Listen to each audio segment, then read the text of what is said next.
Hi, I'm Varsha.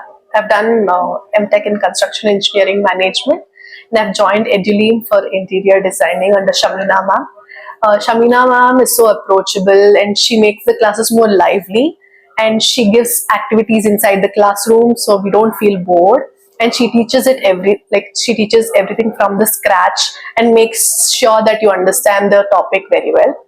And for today we had the factory visit, and it was so educational. We saw what kind of plywoods are there, and kinds of laminates, acrylics, and all that. So we saw the process from the scratch to the end. Like, we had this pasting of laminates on the plywood, and then we had cutting out whatever design you do, you cut it accordingly, and then you have this edge banding and then assembling. I like the assembling part because they use this mini lock system, whatever it is.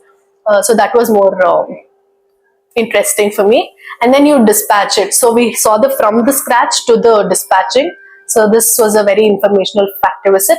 And thank you, Eduleem, for giving me this opportunity to visit a factory.